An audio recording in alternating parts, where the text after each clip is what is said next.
Hello, I'm Gareth, and in this video I'm going to cover how to create a good argument. Now I'm just going to cover some general principles that you can use either to sharpen existing arguments or to figure out how to prioritize different arguments within your first speaker speech. The first thing that I want to discuss is to always begin with your end in mind.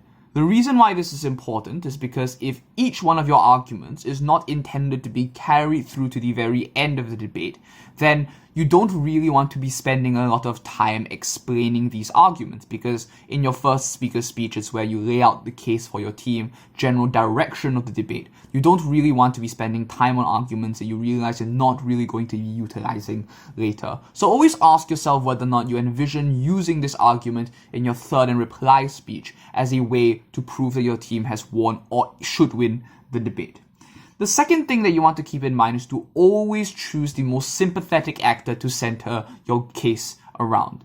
The reason is very obvious. If the person that you're attempting to protect is someone that no one really cares about, then it's not really going to be convincing to the audience and the adjudicator, even if it's logically true.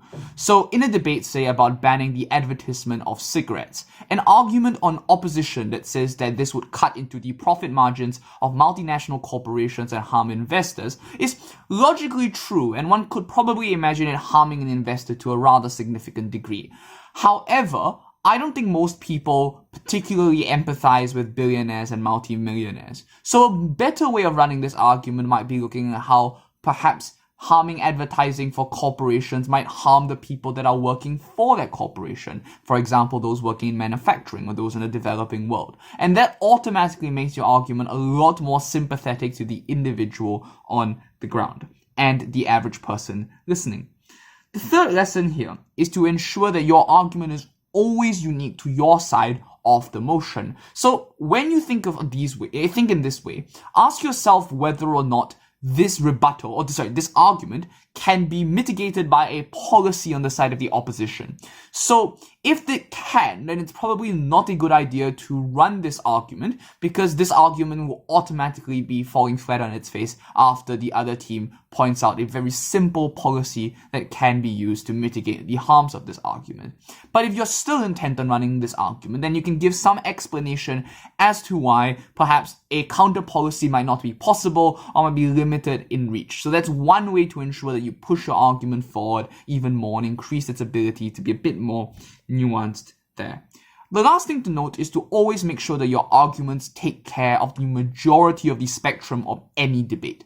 The reason why it's important is because if your arguments only attach to a very small group of individuals, then the opposition's case that deals with the majority of individuals can very easily be proven to win because they benefit and aid more individuals. However, if there is a specific group of individuals who you will will take the majority of the brunt of the policy or motion that's being passed, then what you could do is to explain why a minority of people experience the majority of harm or benefit in this debate, and give some good moral reasoning as to why this group of individuals matters more than whatever your opponent's action or actor would want to care about. A good extension of this is to always ask yourself which areas of the debate you think you are most able to win. And that means to always look for actors that you can exclusively call and support over your opponent. And it's also important to be mindful of areas that your opponent might have a slight edge over you in terms of the motion. And all of this comes together to create a rather convincing and sharper argument. So hopefully with these tips,